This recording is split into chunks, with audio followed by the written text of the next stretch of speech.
Alrighty, yes, we are live, motherfuckers, we are live. Alright, what's up, everybody? Peter Gilmore here for video number 2 on your 2 for Monday. Right here, on the main channel, Killer of Demons 6. Ain't going nowhere. 9. Thank you all for watching. Make sure you like the video, hit the subscribe button in my pants, down in the description box below. And as always, friend me on Facebook, follow me on Twitter and Instagram, share the video all over the internet. Don't forget to tap and slap that bell. Basically treat it like it's YouTube. Smack that bitch around, smack Susan around a little bit too. Well, she's a bitch too. So,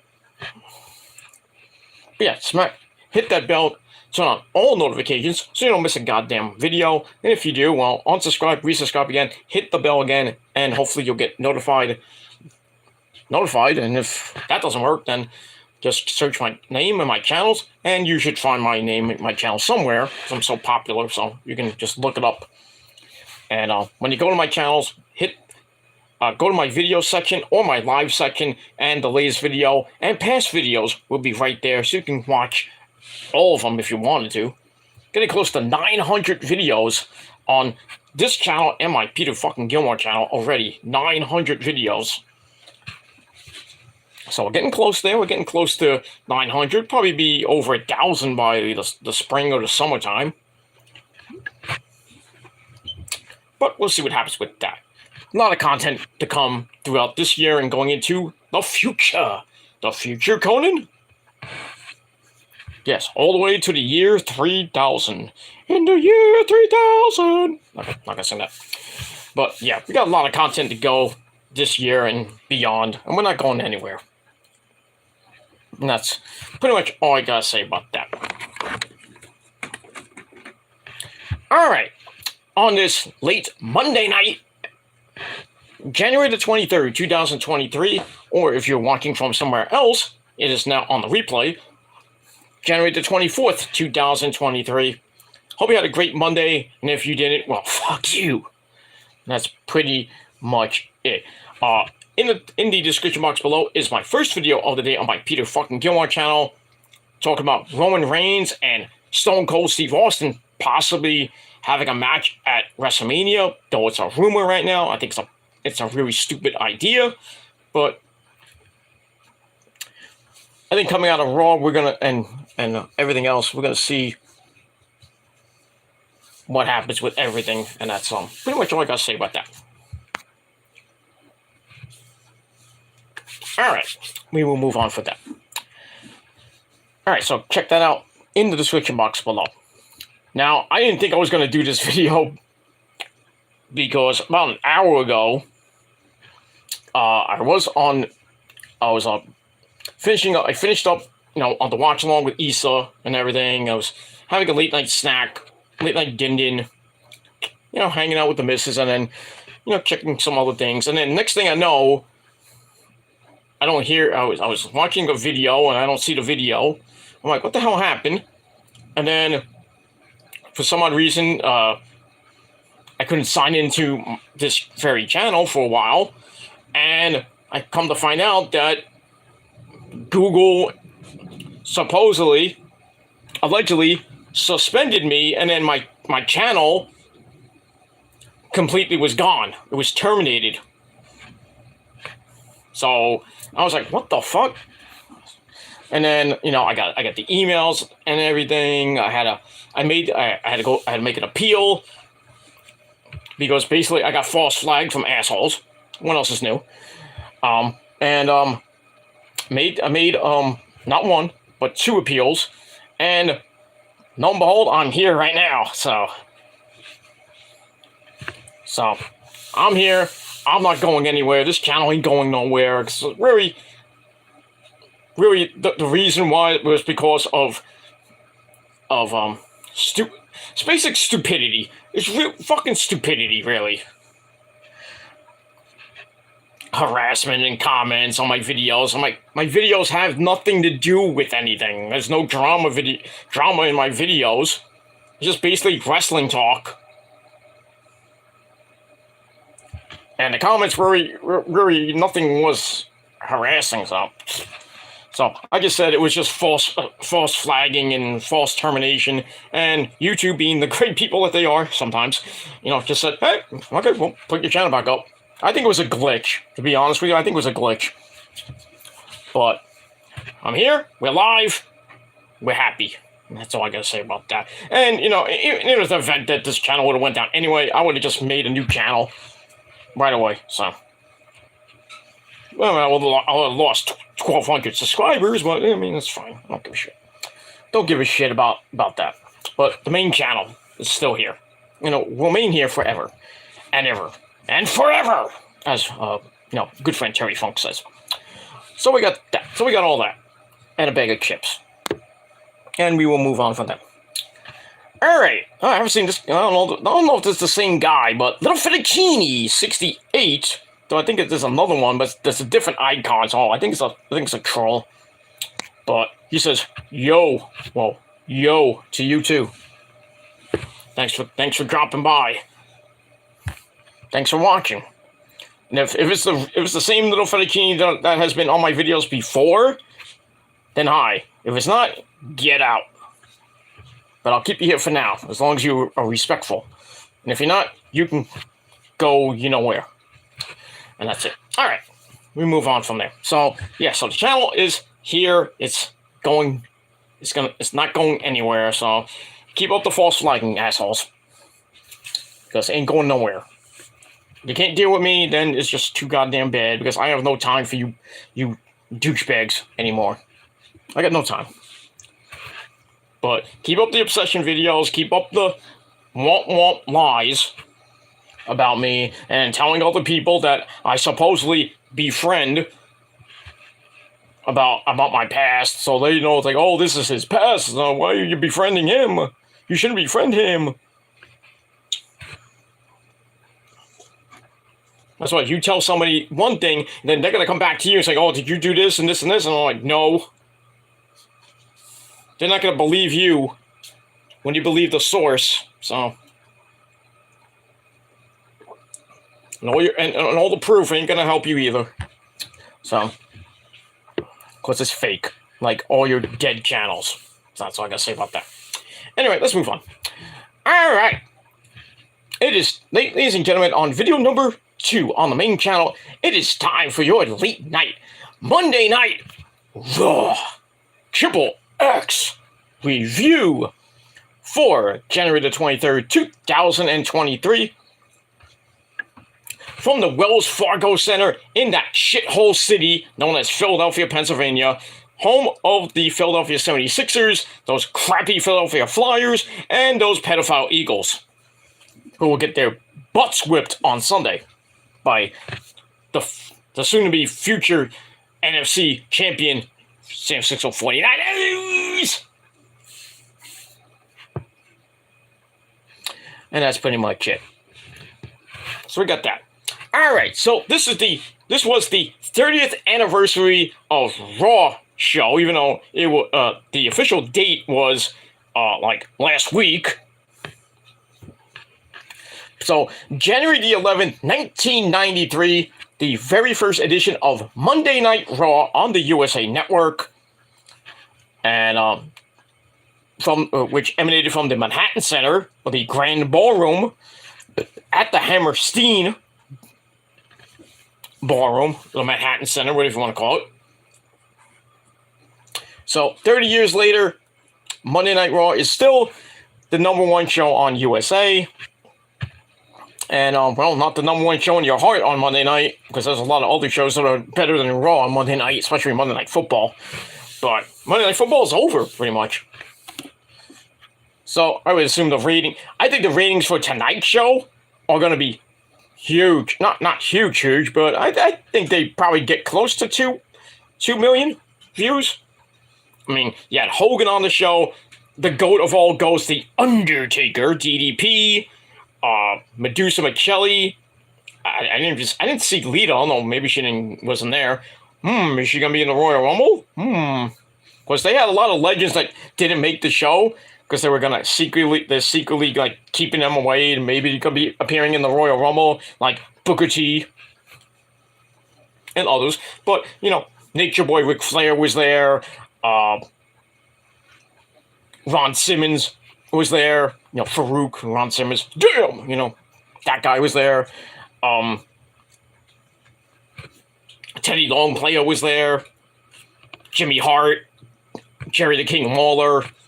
You know, people like that were there. So, but all in all, this show tonight was great. Why can't we get this all the time? There, Hunter. Why can't we get this on a consistent basis on Monday nights? I'm not talking about Friday nights, because Friday nights is usually some pretty good shows here and there. But Monday night, can we be consistent, and get these type of shows? Great segments with the legends. They spaced them out. Even though the trial of Sami Zayn segment went way too long, and that's why they had to cut the steel cage match. I mean, why do you advertise it and then you get nothing? So I had to change the TV. But it made no sense at all to do that. But it is what it is. But the show itself was, in my eyes, I think it's probably one of the best Raws in a while. I think it's the best Raw of 2023 so far. But, I mean, it's the third Raw of January. We got one more. Next week is the aftermath of the Royal Rumble, which is the January 30th show. And we're going to be starting the road to WrestleMania. But a pit stop on the way to the Elimination Chamber, which is going to be in that shithole country of Canada and that shithole city of Montreal. And we got that, and we'll see what happens with that.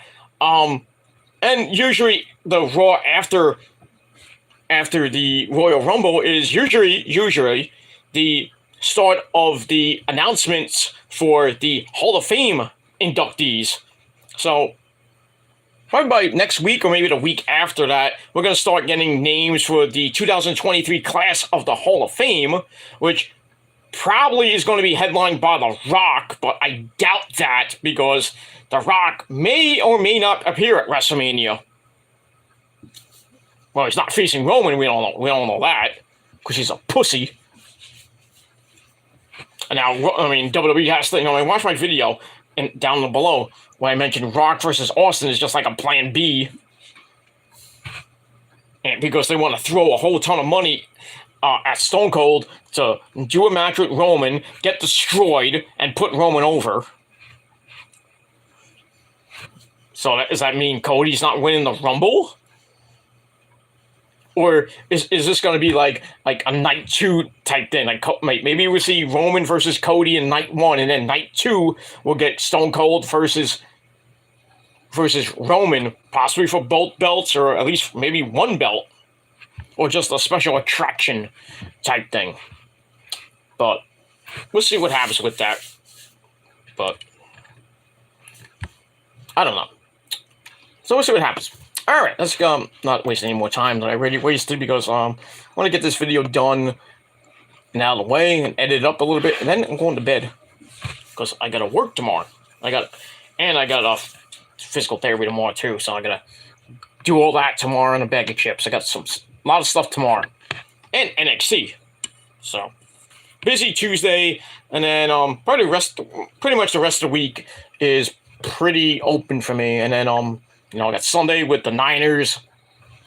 So that's going to give me action on Sunday afternoon at 3 p.m. on Fox. Niners versus the pedophile Eagles. But we'll see what happens with that. Anyway, all right, let's get into Monday Night Raw. And like I said, it emanated from the Wells Fargo Center in that shithole in Philadelphia, Pennsylvania. And our commentary team, once again, Kevin Patrick Milev and that idiot Corey Slave. And that's pretty much it for that. All right, so the featured matches on the show were Bobby Lashley, the almighty Bobby Lashley taking on Austin Theory for the United States title in a no disqualification match, which was made earlier in the day. Well, the stipulation, I should say, it was made.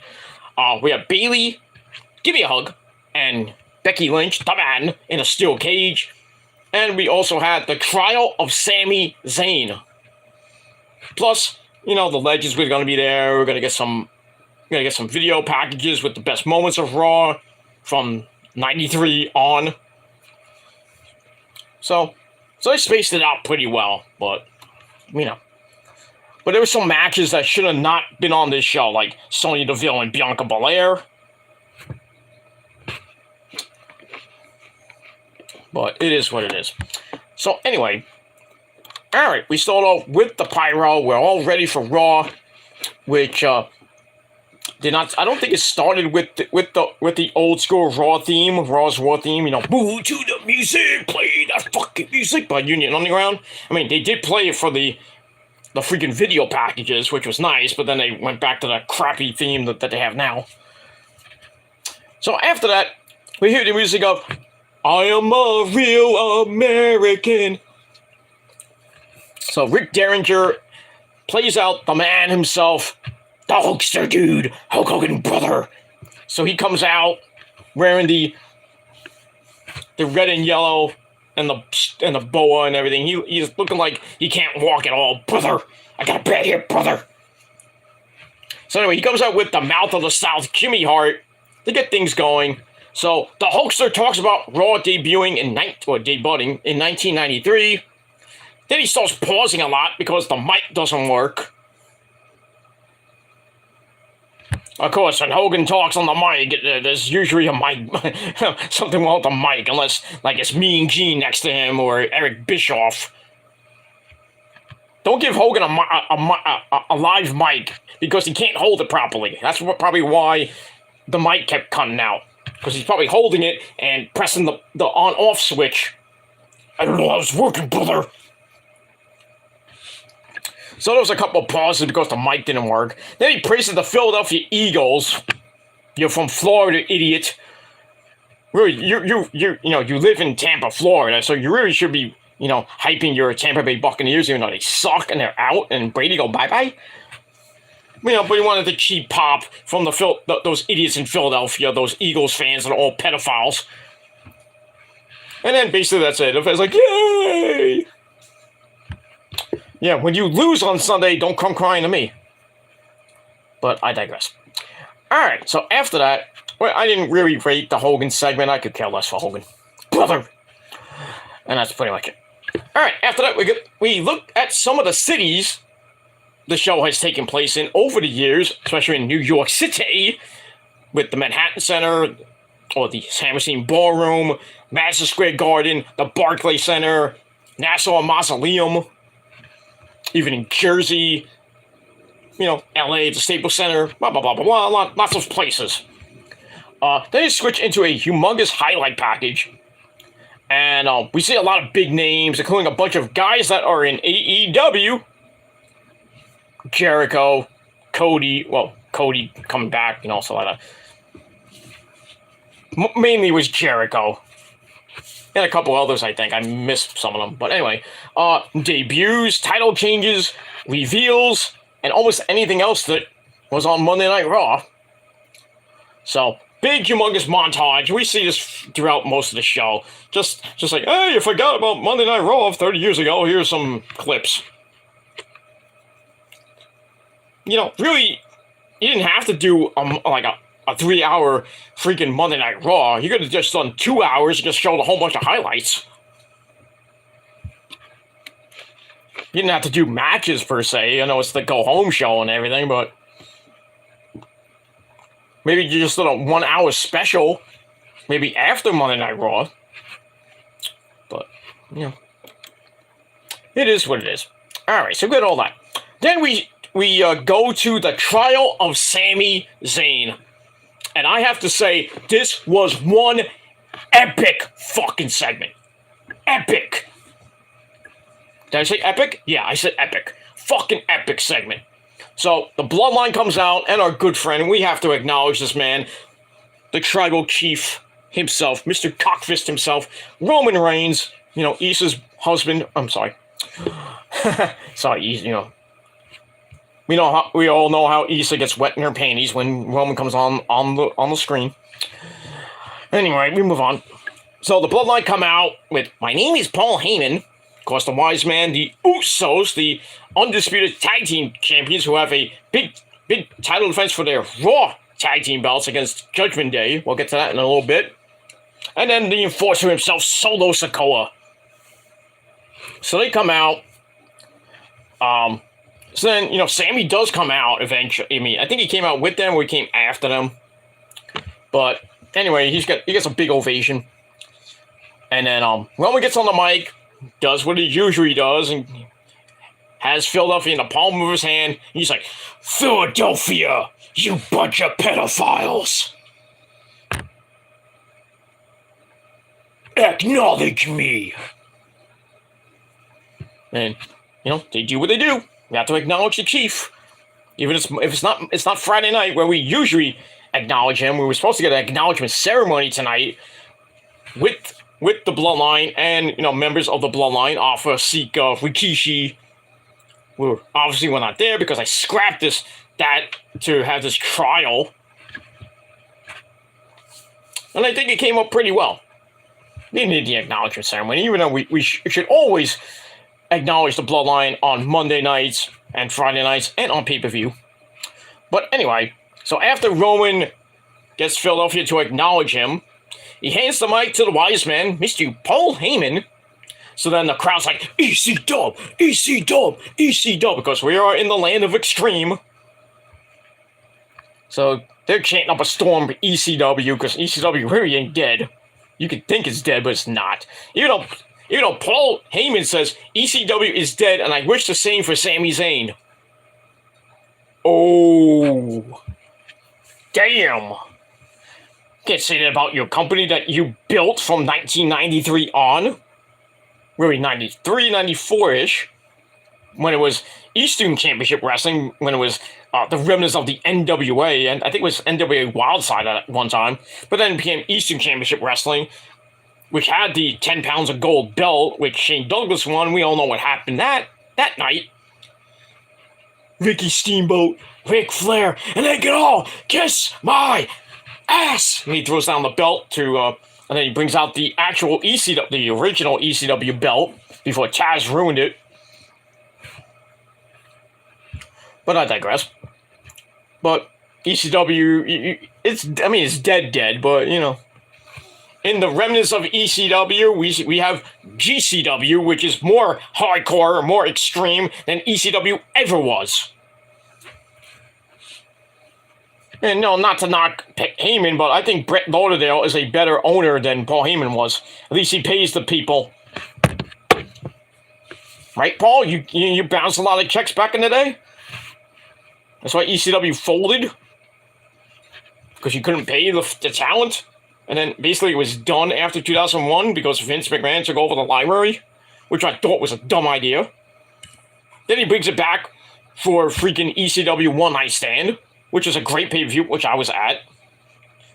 And then it was great. We did it again the next year at the Hammerstein Ballroom, sold that motherfucker out.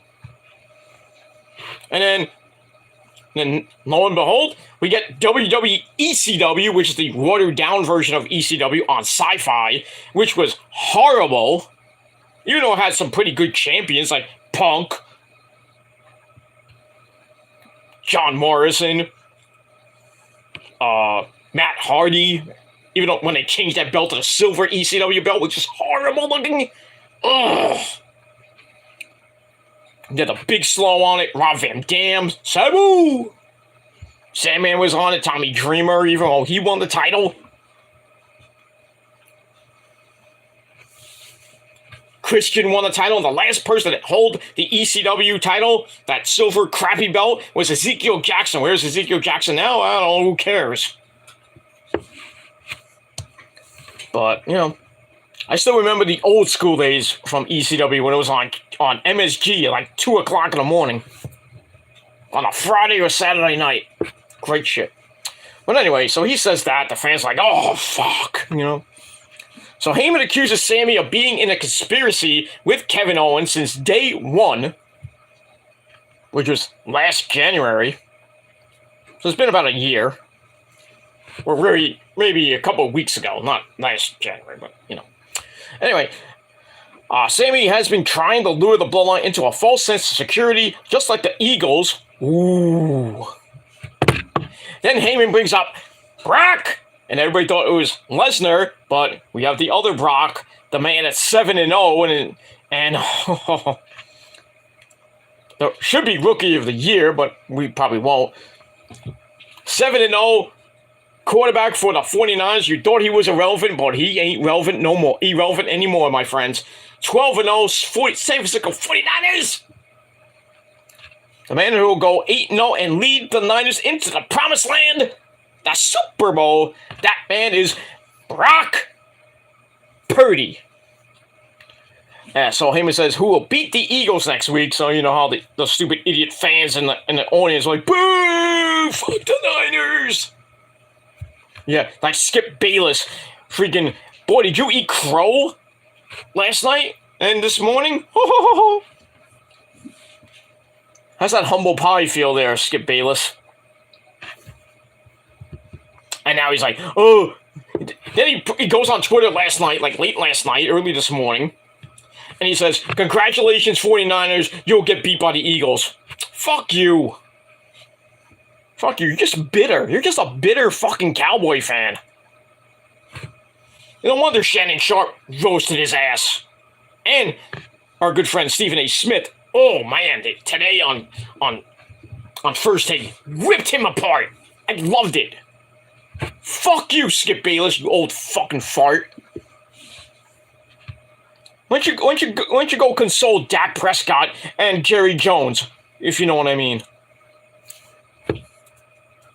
Coddle the deflated balls for all I care. Fuck you, motherfucker. And that's all I gotta say about that. Anyway, so then Heyman shows exhibits, evidence of Sammy not exactly helping in fights, which was capped off by Sammy bumping into Roman while going on a humongous rant. Uh-oh. So Heyman says that should be enough for Sammy to be guilty as charged. A former ECW pay-per-view for maybe 3 years. 99, I think it was 99 up until, I think, 2001, I think. And I was actually at one. That was at the one at the Hammerstein Barn. So we move on with that. So basically he's like pleading to the crowd, the jury, to see if Sammy is guilty or he's innocent. So Sammy gets a chance to defend himself, though he really didn't have to defend himself. He says, I wasn't sure how I was going to feel when I came out here. I can't believe that I'm on trial, but my defense is that I have no defense. I'm innocent. So Roman is pissed. I mean, he's just standing like, at the head of the table. He's like looking at Sammy. He's like, you son of a bitch, I'm gonna fuck you up. And all that stuff. He's all disgusted at the disrespect that he's getting, and tells Solo to take care of Sammy.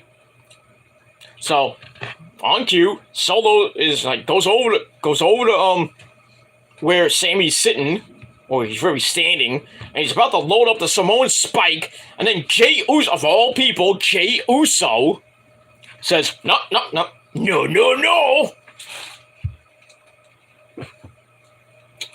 My cat. Excuse me. So he cuts him off right before he was about to deliver the Samoan spike. And then Jay's like, hold on. Before you even do something you're going to regret, I have my own footage. And he shows a whole montage of Sammy helping the Bloodline over the last few months, including taking out Kevin Owens at War Games. And then we see, like, they show that, and we see Sammy on top of the cage going, for life. And then Heyman's like, what is this? It's like, what is this, about the NWO? Wait, you think we're the NWO now? That was funny.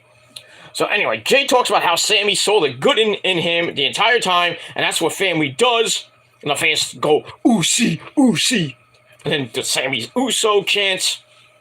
Then we get a fan poll whether Sammy should stay or basically get kicked out of the bloodline, and the fans, being the marks that they are, say, no, he should stay in the bloodline. So Jimmy, of all people, Jey Uso is going to bat for this guy. And then Jimmy gets up, is like, yeah, I agree. Sammy's our friend, he's family. What the hell are you talking about, Roman?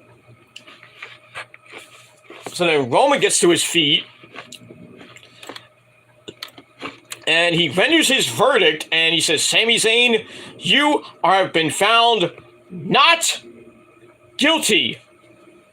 So fans are like, yay! And he's like, for now. But in the meantime, you can finish out tonight by making the bloodline proud. And after that, I don't want to see your fucking face until the Royal Rumble, where you're going to deliver your final test. Test of wills, test of trust on Saturday. Now I'm thinking like the Macho Man, that Sami possibly could screw Roman out of the unified title and give it to Kevin Owens. I don't think that's going to happen, but I mean, we have to see what happens with that on Saturday night. So buckle up, get ready for when that match is going to be. I don't know. I would assume it's going to be the main event, but usually the Royal Rumble matches on the main. Well, the men's Royal Rumble is usually the main event because it lasts like over an hour or so. So probably be the match right before the that main event, or might be the main event. I don't know. So it's going to be interesting to see what Sami is going to do on Saturday night. Is he going to, prove once and for all that he is an honorary Uso, or he's going to screw the tribal chief and go side with his best friend for over 20 goddamn years, Kevin Steen? And we'll see what happens with with all that. But Sami might be in the Royal Rumble, and there's a lot of rumors saying that Sami might win the Rumble. I would love that. I would love to see Sami win the Rumble, go to WrestleMania, and get squashed. But then again, there's other people saying that Sami and Kevin are going to reunite and face the Usos for the unified titles at WrestleMania, which was the original plan. And Sami and Kevin were going to win the unified tag belts.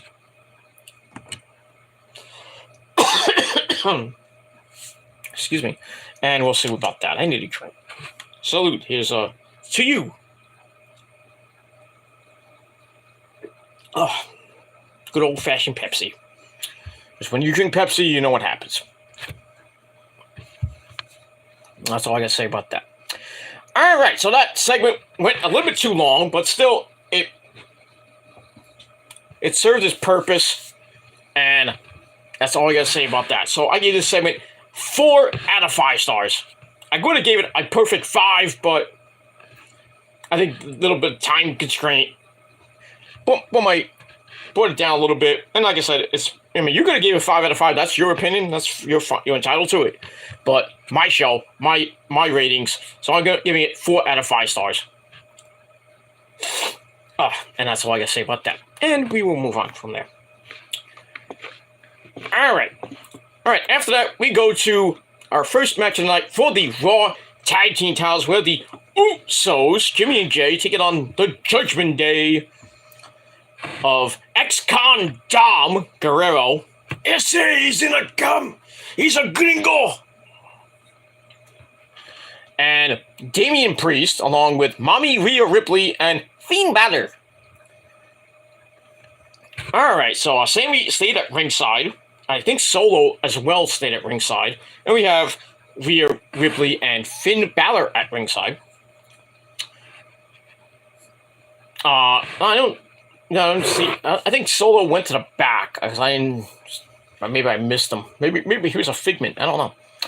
Anyway, so it starts off with Jimmy and Dom, or ex-con Dom, starting things off. Jimmy has to kick Priest to the floor, and then Damian gets all pissy, and he hits the pounce period on Jimmy, sending it over the announcer's table. Did I hit Corey Graves?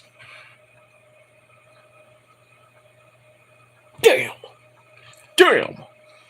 And as the champs were in trouble, and the first hour of Raw, by the way, was commercial free, so we didn't even have to go to picture-in-picture that much. So they go back in, and Dom chokes a little bit. Only have Jimmy get over to Jay basically easily. Then they hit the running Maga attack for a near fall on Dom, but Priest comes in with a super kick. Then he hits the step up flippy dippity doo dive to take the Usos down.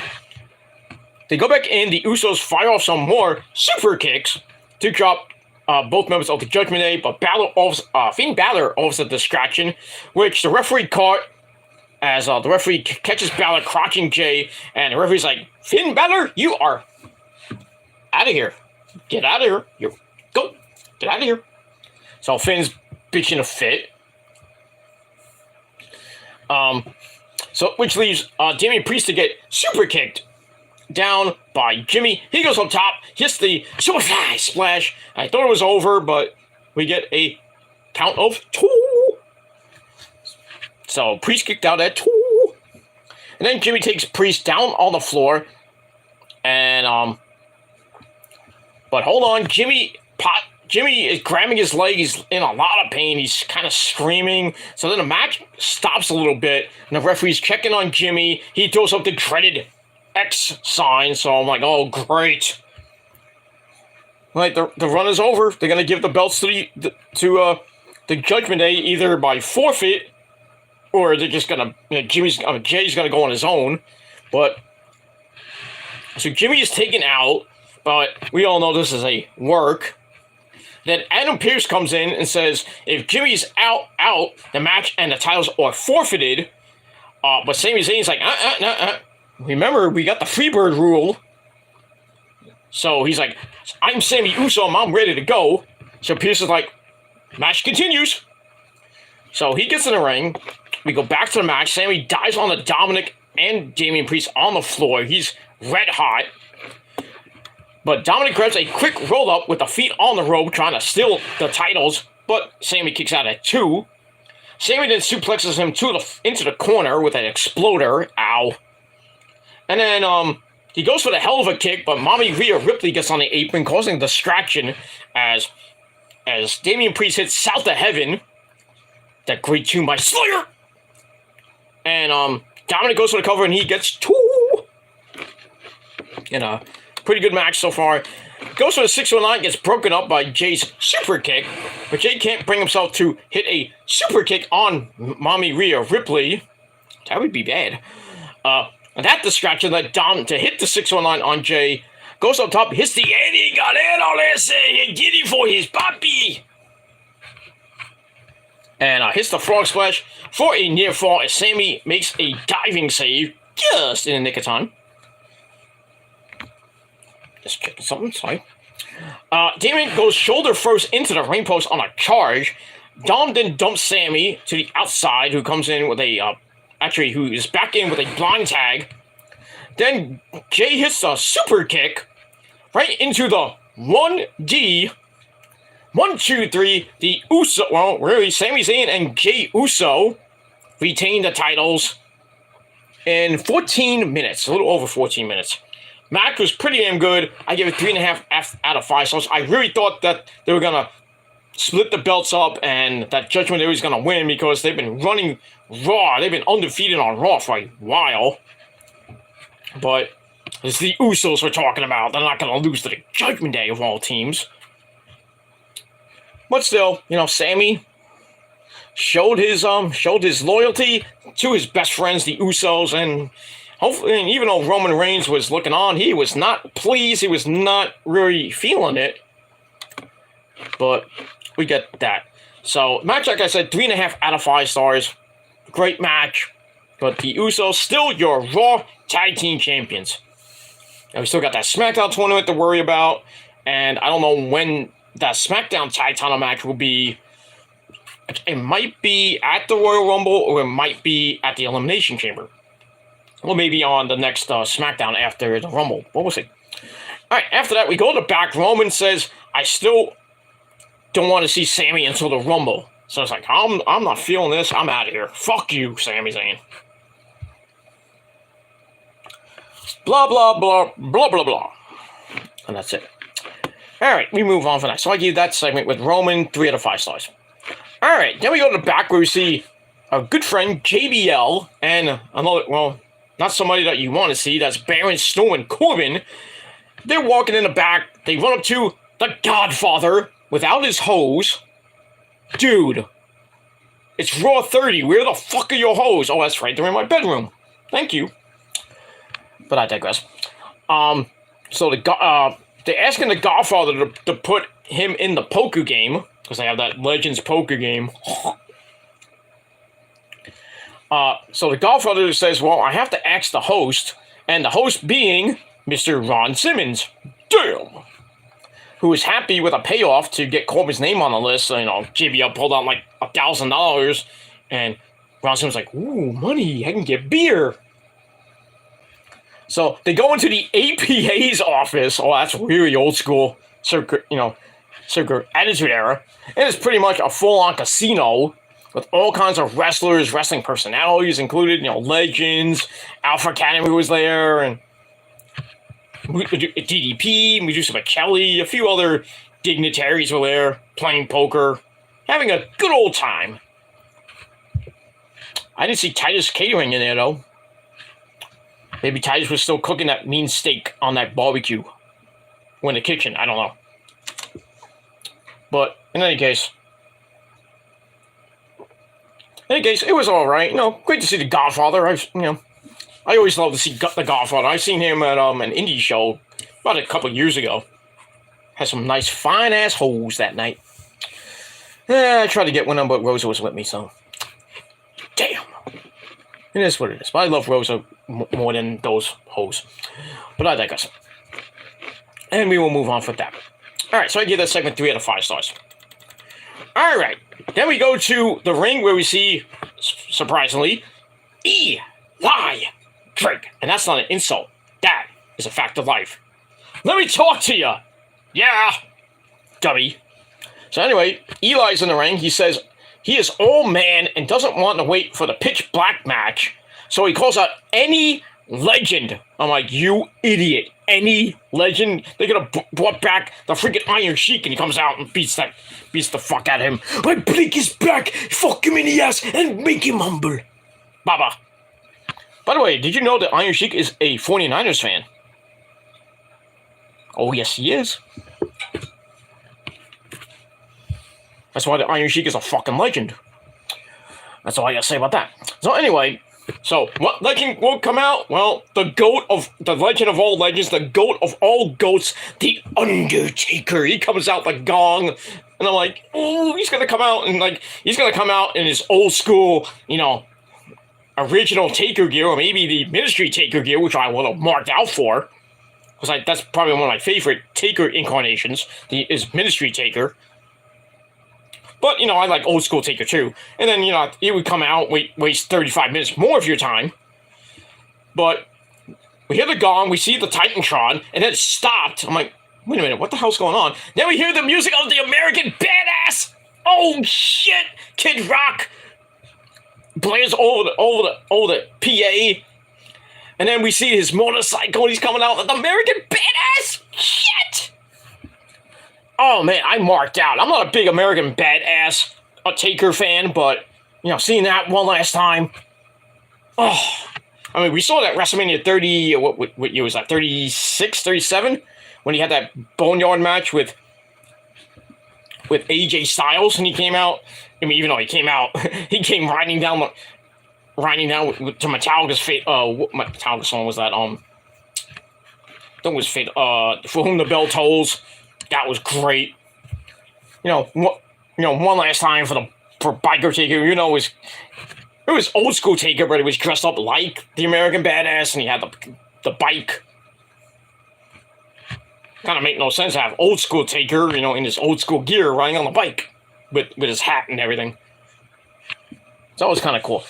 So this was amazing. The fans went nuts. It would have been better if we heard keep rolling, rolling, rolling, rolling, then go into the American Badass song. That would have been epic. but nobody gives two shits about Fred Durst and Limp Bizkit. Because Limp Bizkit still sucks dick, even they have the album. They have an album called Limp Bizkit Still Sucks. And by the way, do not buy that album because it sucks. I'm like legit telling you, do not buy the album. It sucks. Limp Bizkit still sucks live. Fred Durst is a douchebag. He still fears Zakk Wylde. He still fears him. If you go up to meet Zakk and you ask about Limp Bizkit, he'll tell you. Limp Bizkit still sucks dick. He'll tell you. It's true. It's a proven fact. Right after Chocolate Starfish and the Hot Dog Flavored Water, which had Rollin' and all those great songs on that album, Gold Cobra stunk. And then they were gone for a while, and they finally come back with this garbage fest of an album.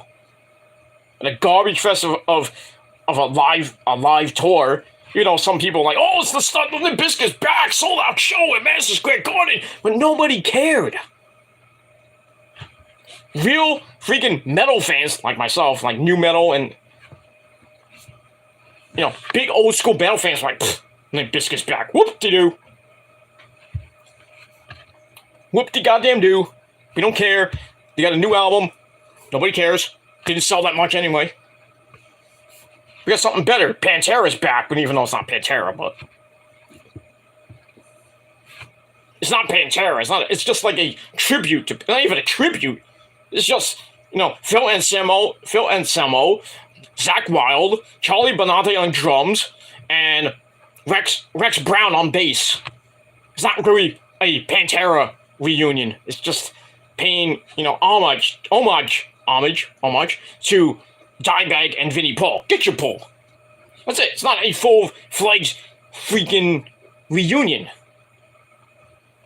With some people say they're gonna be on tour this year with by themselves and with Metallica and Zakk, of course, and his band Black Label. I'd love to go to that MetLife Stadium show, but those tickets are going to be or more than my mortgage almost. So probably not going to go see them in the summer, but I'm hoping to see a certain band named In This Moment and New Year's Day. Because I mentioned on my video yesterday on TSL 52 that In This Moment is coming out with their 8th record, tentatively titled ITM 8. And they're going to the studio next week to record and write and make that masterpiece. And I would say by the summertime, we're going to hear a new In This Moment album. It's going to be a, like Seamus, banger after banger after banger after banger banger. It's going to be a masterpiece. I guarantee that. And I can't wait for the new New Year's Day record. Because, Ash, I stay in contact with Ash Costello, or as I call her, Wash.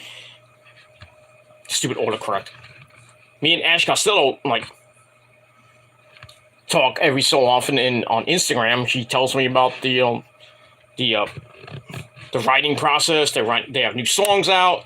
I mean, Hurts Like Hell is going to be on the new album. We just don't know what the album is going to be called and when it's coming out. But they have another song that is just hard hitting like Hurts Like Hell. I can't wait for that to come out and wait for the album and the tour to come out. I'm going to go. If they come to New York City, I am there. And I will get VIP and I will meet Ash again. I always have to go up to her and say, hey, Wash. And she's like, oh, no, it's you. But she loves me. She loves me. And yes, we still make a good couple. She told me that herself. Even though she's married, she told me herself we make a good couple. And yeah, I mean, if I had a hot banging, a nice piece of ash, no pun intended, think I'll be here right now? Nah. I'll be in the studio playing some Isley Brothers tunes or something like that. I don't know. But yeah. But I can't wait for that. This summer I think is going to be a good freaking summer of festival tours. Pantera, Metallica, Lamb of God. Oof. Maybe In This Moment's doing a festival in July. But it's not in my area, of course. Because New York always gets shafted. Yeah, New York never has a good festival. You have to go to Jersey. You have to go to the PNC Bank Arts Center. Which is, I mean, it's not a bad place to go, but it's like a pain in the ass to get there and back. And the Storyline Ballroom, too. Think about that. But it is, I mean, it is what it is. But anyway, we move on. Alright, so The Undertaker, the American Badass, comes out on his motorcycle. Fans went nuts. I marked the fuck out. So anyway, he gets in the ring. It didn't take him that long to get in the ring. So Eli talks about how he's going to have everyone chanting his name. Like, we can't Eli, no. Then the lights go out. I'm like, oh, great. Who's coming out next? Maybe Taker's going to, like, he's American Badass. The lights go out. The lights come back on. He's Ministry Taker or Old School Taker. That doesn't happen as we hear the music of Bray Wyatt. I'm like, oh, shit. Taker, Bray in the same fucking ring. So he comes out with the lantern, and Eli gets out of the ring, and he goes up the ramp, and then the lights go out. Bray's like right there.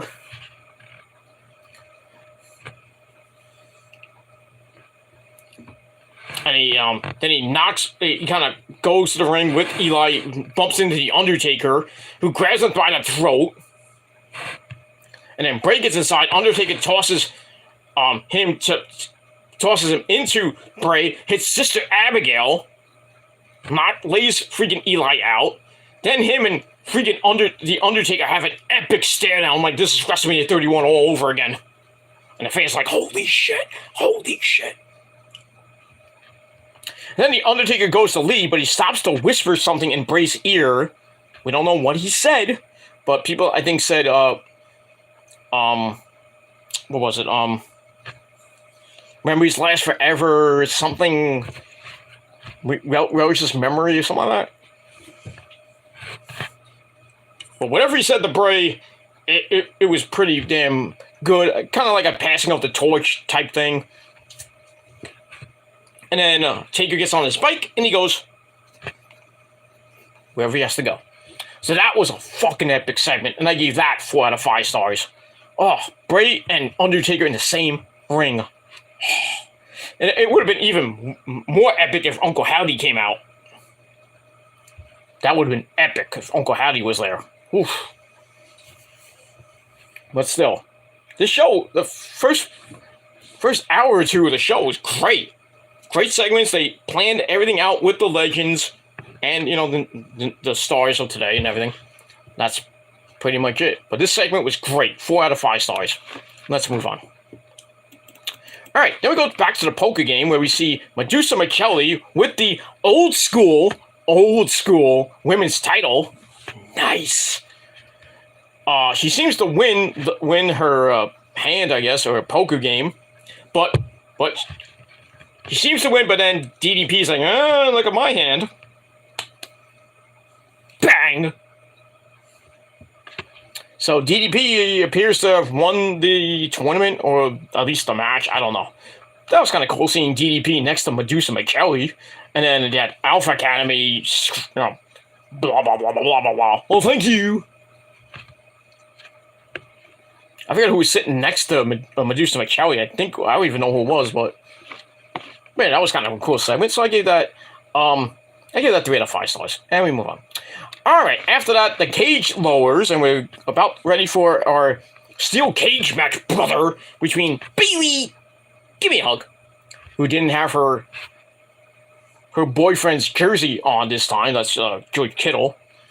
But anyway, so the cage comes down, and about to get this match, Becky comes out. So it's going to be a pinfall submission or escape the cage match. But hold the fort.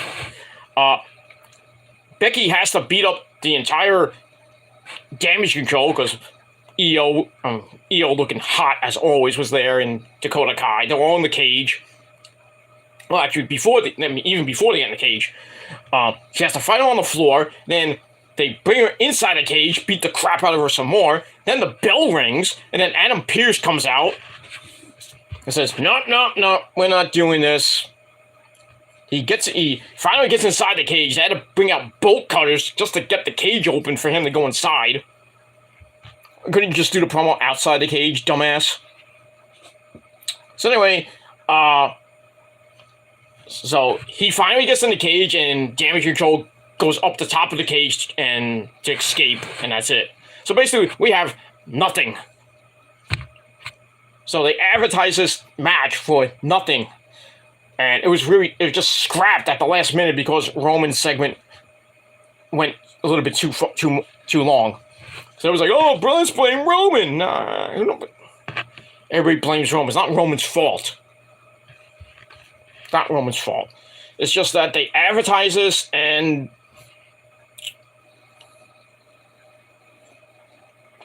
even if they had an overrun, they could have put this match on for like 5-10 minutes.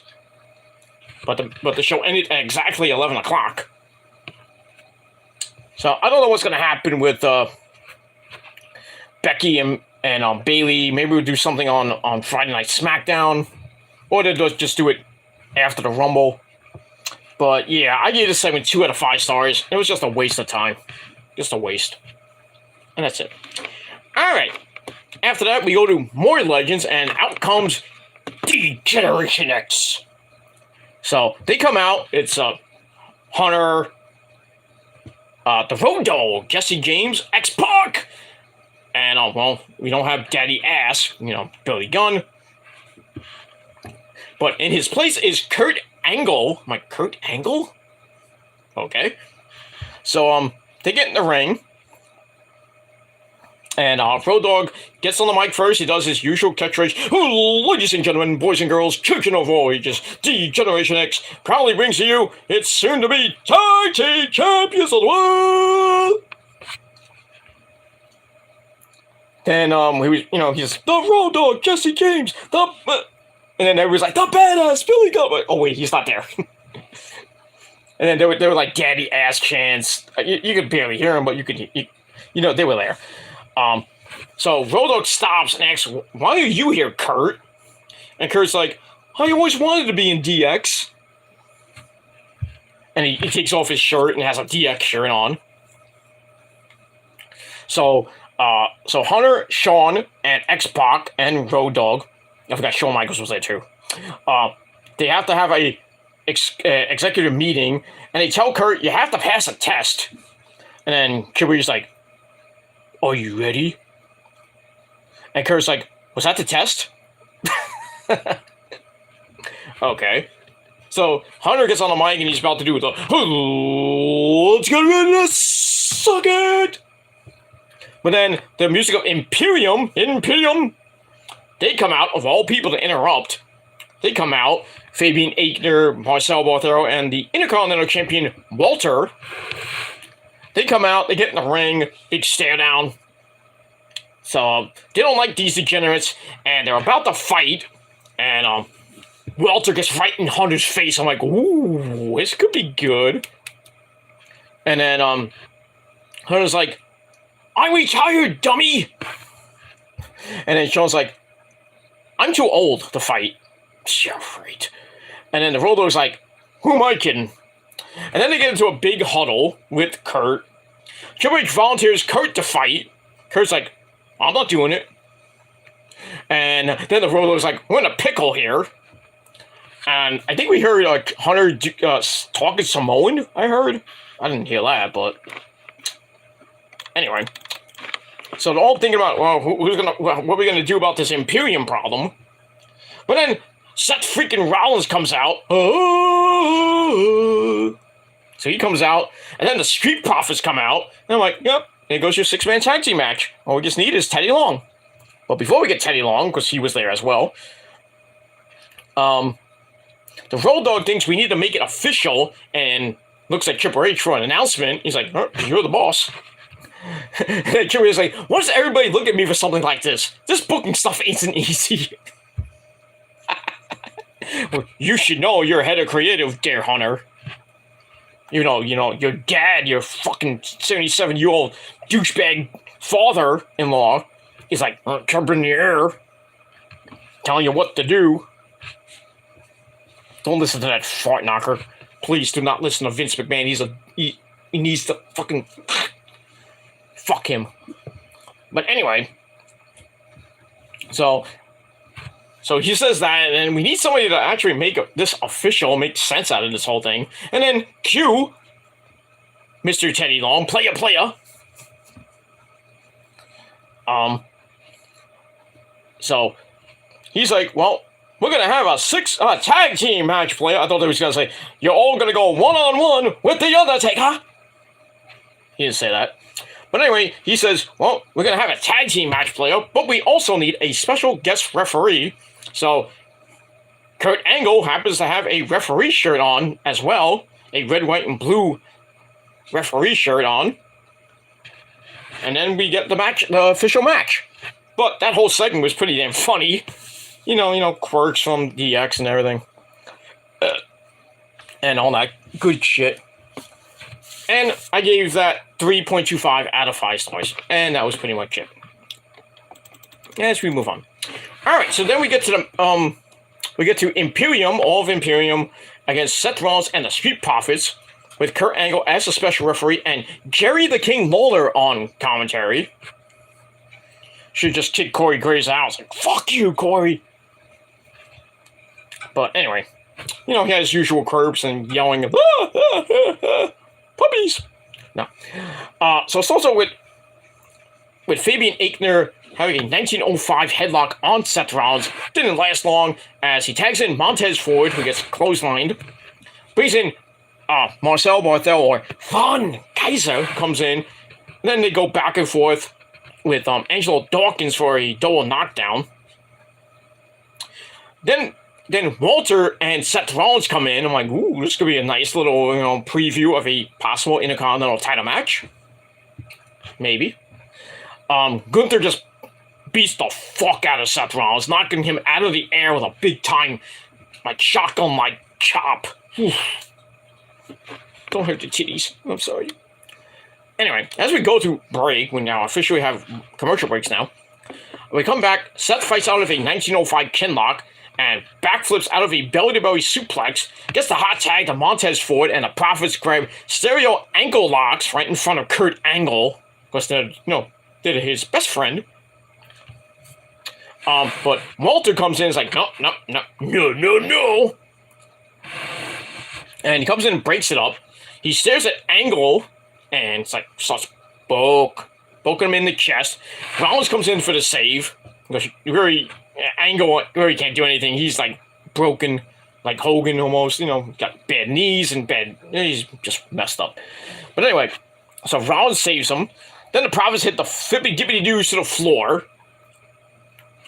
which leaves Seth to get dropkicked and then powerbombed to give Gunther a near fall. But Rollins comes back in with an Angle Slam, for all things, of Angle Slam. Then the Profits hit a Doomsday Blockbuster on Marcel Barthel. And then Gunther comes in, but he gets a pedigree, which sends him to the floor. Then Montez Ford hits the Frog Splash from the heavens, which leads to the stomp on Fabian Aichner, who's basically now the resident jobber of the group. I thought that was just going to be Marcel Barthel. But Fabian Aichner takes the pin, 1, 2, 3. 13-minute match. It was an decent match. And I gave it 3 out of 5 stars. That's pretty much it.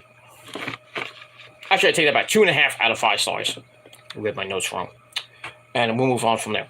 So, good to see Kurt Angle. All that good shit. No, he didn't drink milk after the match, which would have been fun, but it is what it is. Alright, then we go back to the poker game, where we see the $1 Million Man, Ted DiBiase. He's there, he loses a fortune. I mean, dude, you're the $1 Million Man, you shouldn't be losing a poker match. But everybody's got a price for the $1 Million Man. And then his good buddy IRS, that's Mike Rotunda. No, that's not Uncle Howdy. Uncle Howdy is Bo Rotunda. That's his son. Actually, no, Mike Rotunda is the father to Bray, and I think Bo Rotunda. I could be wrong. But anyway, so IRS wants JBL and Baron Corbin to pay your taxes. Did you pay your taxes? I mean, you're gonna have to in April. So he wants them to pay their taxes and takes all the money back that Ted DiBiase lost, but we're going to save $100 just for you. And then Ron Simmons just comes in and he looks at the money, he looks at the tables like,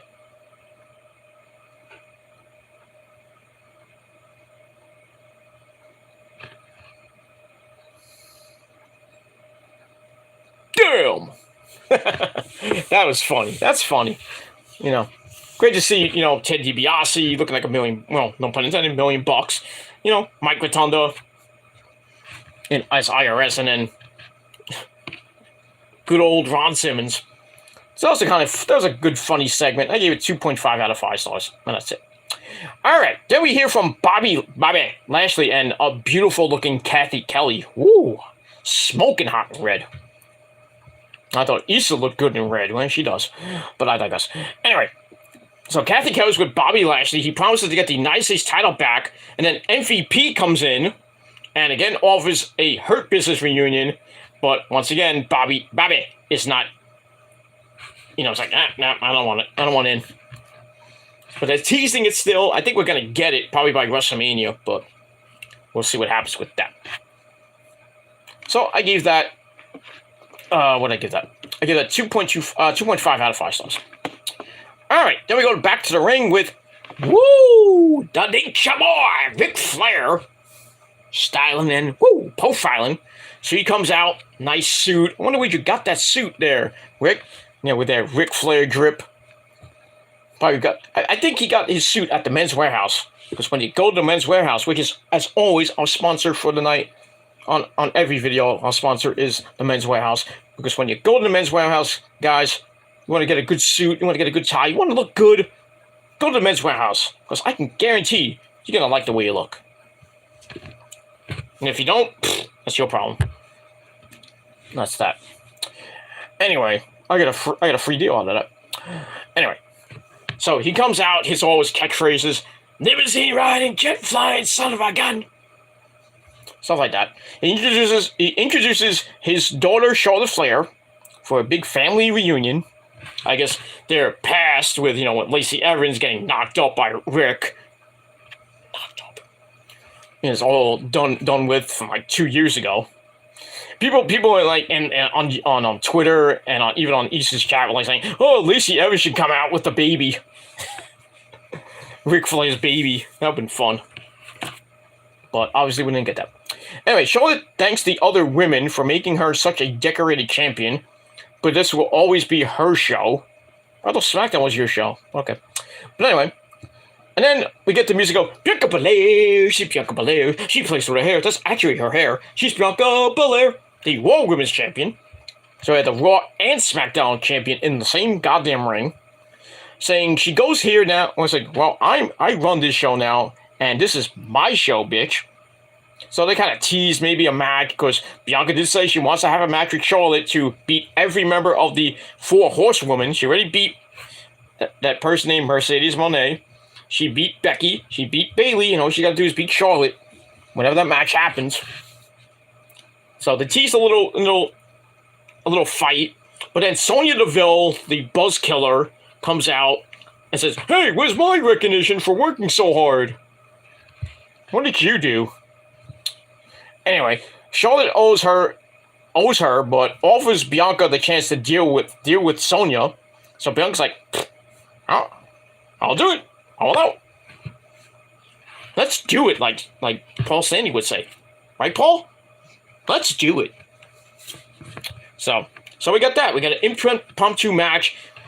Bianca Belair versus Sonya Deville, and I get the segment 2.25 out of 5 stars.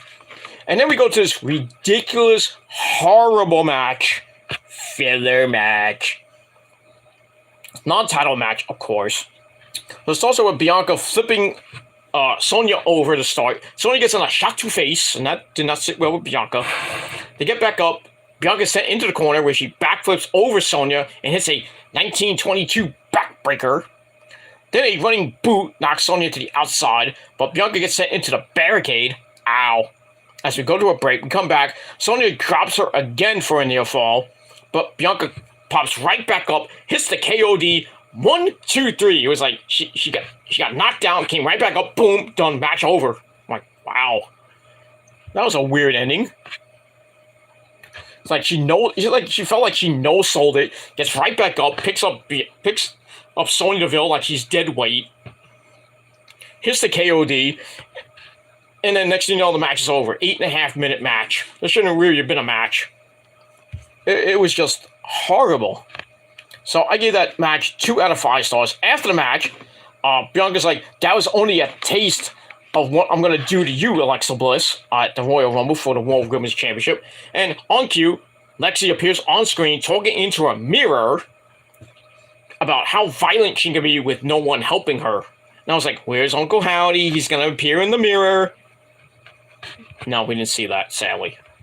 So we'll have to see what happens on Saturday night between Lexi and Bianca Belair. I think Bianca's going to retain.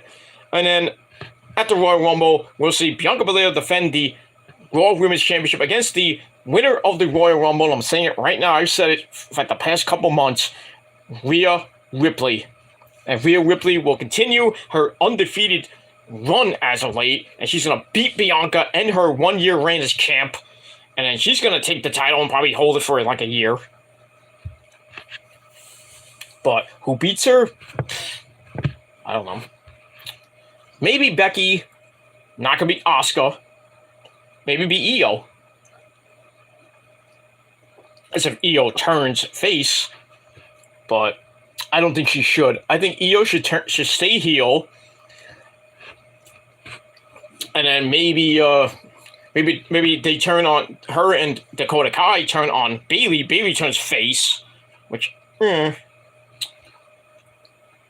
then maybe while that's going on, Bayley will face off against Io and Dakota Kai, probably beat both of them up. But in turn, Asuka or Kana will come back as the new Asuka. Kana will come back. The evil Asuka will come back with the creepy face paint. I mean,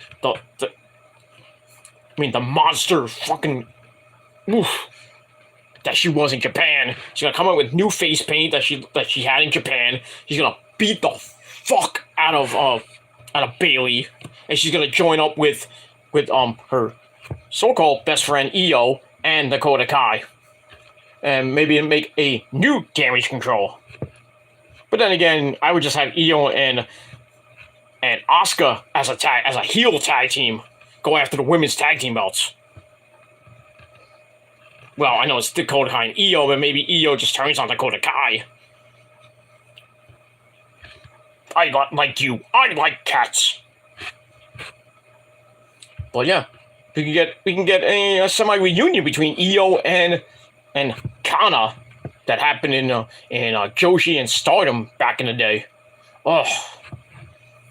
I mean, I've seen some of those matches they've had as a tag team and as solo.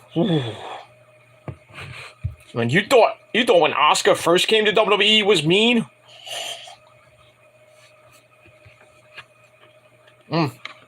Good shit. And Io in Japan, all the stuff that she did, especially, I mean, getting hit in the face with an exploding barbed wire bat, not once, but twice. You thought Io wasn't hardcore.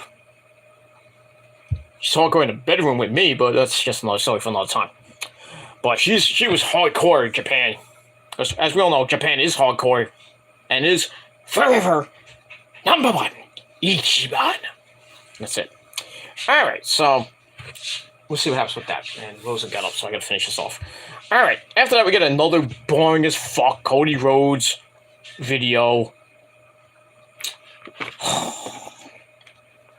Boring as fuck. And that's all I gotta say about that. Adrenaline in my soul. Cody Rhodes is still a hoe. He's a piece of shit. I hope he doesn't win. I think the final four is gonna be Cody Rhodes, Sami Zayn, Seth Rollins, and then toss him as the fourth guy. And I think Sami Zayn or Seth Rollins will throw Cody out and make me a happy camper. I don't want to see Cody Rhodes against Roman at Mania. I really don't. I'd rather have it be Sami Zayn against Roman at Mania. Let him get his moment. Let him win the championship. Not that he's going to hold it for long. I think if Sami does win the title or titles, he ain't going to hold it that long. Probably going to hold it for like at least a month. And then Roman will get it right back. But then again, who knows? Maybe they'll give it to Cody, he'll hold it for a couple months, and then Roman will get it back at SummerSlam. But we'll see. Alright, so we see that video, and I didn't give two shits. Alright, speaking of not giving a shit, we see John Cena is now the new cover star for the new WWE 2K23 game. That trailer came out. We see Bad Bunny was part of that thing. Logan Paul's going to probably be in the game. War Games is going to be in the game.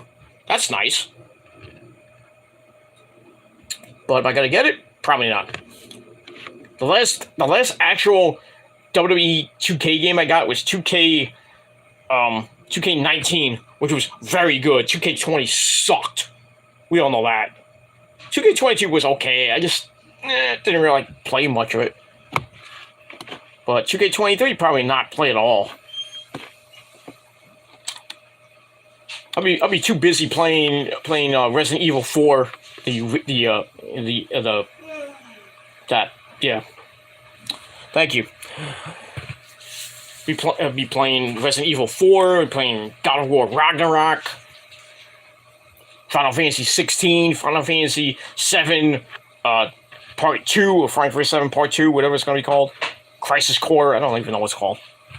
Going to be playing all that. I really have no time to play wrestling video games. Or any video games at all. But I digress. Alright, move on. Alright, so we got that. Okay, move on. Alright, then we get to The Miz, who comes out unexpectedly. He's like, hey, where's my time? You know, where's my special time on the show? You know, I should get my championship celebration and this and that. I'm The Miz. I'm like, well, fuck you, Miz. By the way, happy birthday to Maurice, by the way. 40 years old and still smoking hot. Ah, lucky you, Miz.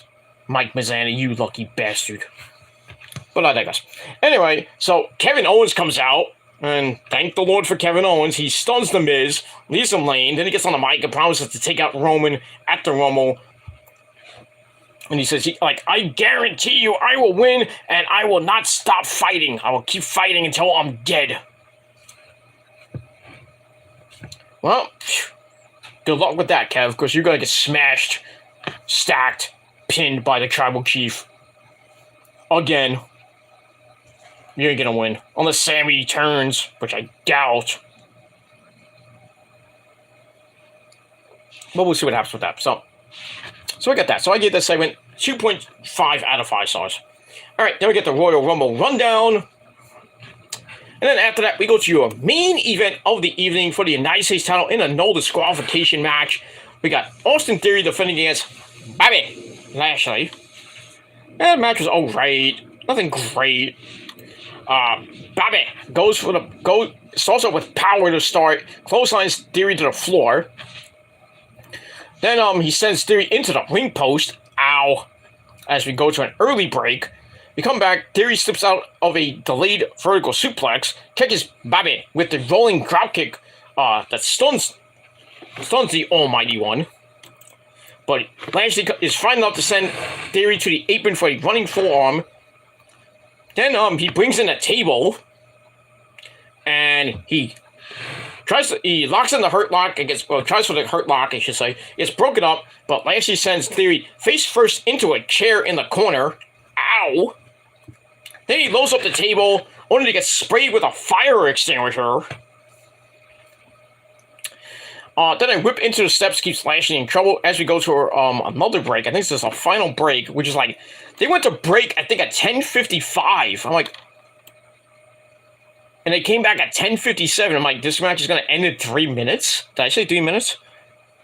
That was stupid. I think that was stupid. They could have done an over-on, it would have been good. But, you know, they had to wrap it up.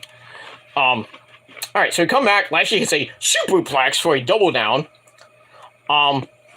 Then Lashley spears Austin Theory through the table in a corner. Well, actually, it gets broken up, and Theory kicks him in the nuts.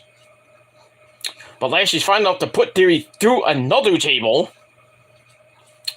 Then he's going to finish off Theory and win back the United States title. But hold on. We hear the music of, well, not Brock Purdy, but the other Brock Lesnar. He comes out. The fans went nuts. Beastie's back once again for the Royal Rumble like he did last year. And he won it last year. He's not gonna. I don't think he's gonna be in this year. I think he will be. You know, I don't think he's gonna win, but I think we're gonna get Brock Lesnar and Bobby Lashley at WrestleMania. You know, because got to finish that feud. So Brock comes out and he hits the F5 on Lashley. Then won the Austin. Then won the Theory. Then he just dumps Austin Theory's basically dead body on top of Lashley. 1, 2, 3. Austin Theory retains the United States title. I'm like, okay. All right, so there you go. So Theory retains the title. Almost 14 and a half minutes. Match itself was all right. Nothing great. 2.25 out of 5 stars. And that ends the 30th anniversary of Monday Night Raw. And that was it. So, it was a very good show. I gave it a solid 8 out of 10. So I thought it was amazing. You know, it had a couple of hiccups. You know, with the stupid cage match and that filler match with Sonya Deville and Bianca Belair was really not needed. But even if the trial for Sami Zayn segment went a little bit over time because they had to scrap the cage match, you know, I thought Raw was pretty damn good. They spaced out the time for the legends. You know, Hogan botched his segment as usual, brother. And but I thought it was a very good show. Very good show. And we'll have to see what happens on SmackDown this Friday night for their go-home show. We're going to have Killer Cross versus Rey Mysterio. Got the semifinals of the SmackDown Tag Team Tournament matches to go. So there's 4 matches right there. And we'll see what else happens on the go-home show from Laredo, Texas. Yep. And then right after that, we got the Royal Rumble Saturday night from the Alamo Dome in San Antonio. Should be I'm hoping it's going to be a good pay-per-view, but I don't know. Well, I'm looking forward to it, but I'm not invested in it. But I mean, we'll see what happens. There's going to be a lot of surprises, some returns, maybe some old school people are going to be in the Rumble matches. I think Roman will retain the title. I think Bianca will retain her title. And like I said, Cody Rhodes or Sami Zayn will win the Rumble, and Rhea Ripley will win the Women's Rumble outright. I don't think anybody else was gonna win that Rumble, but we'll see what happens with that. All right, so that's all I gotta say for now. Thank you all for watching. Thank you to Little Fettuccine 68 for coming on. I don't know if it's the actual Little Fettuccine that I used to know, but thank you for coming on anyway. Thank you for the free view and the free comment. Anybody else who watched, thank you for watching as well, because you love me so much. And can't get enough of me. Ooh. And that's it. So thank you all for watching. Once again, 8 out of 10 stars for Raw. Check out my Roman versus Steve Austin video. Link will be in the description box below. That's all I gotta say about that. So thank you for watching. I'm Peter Gomez signing out. Peace out. Rock on and rock hard with your cookoot. And if you're not down with that, that's just too goddamn bad, because you can't do anything about it, because the train keeps rolling on. Whether YouTube thinks they can do anything about it, they can't. Can they not? They can't. So to YouTube and everybody else that can't deal with that, I got 3 motherfucking words for you, and you know what those are. Fuck you, man. I got another 3 words. Suck my dick.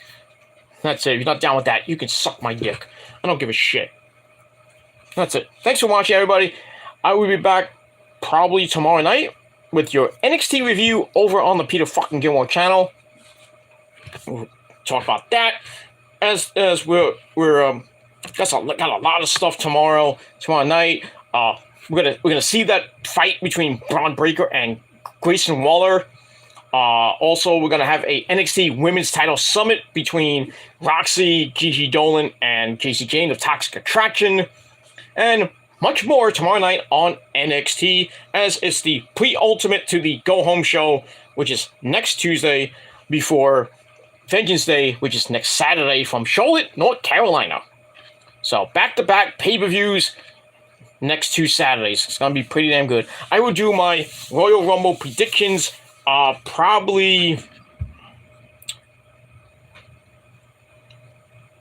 I might maybe try to do it Friday before SmackDown, because there might be some extra, maybe a match or two added. So I'm gonna try get to that before SmackDown, and then I will do the Royal Rumble review hopefully late Saturday night, because Sunday I will not be able to do it because of the Niner game, of course. So I have to, if I do it Sunday, I will do it after I get home from wherever I gotta do, because I'm probably doing a lot of errands and stuff. So probably be after the Niner game, so sometime late Sunday night I'll be doing that review.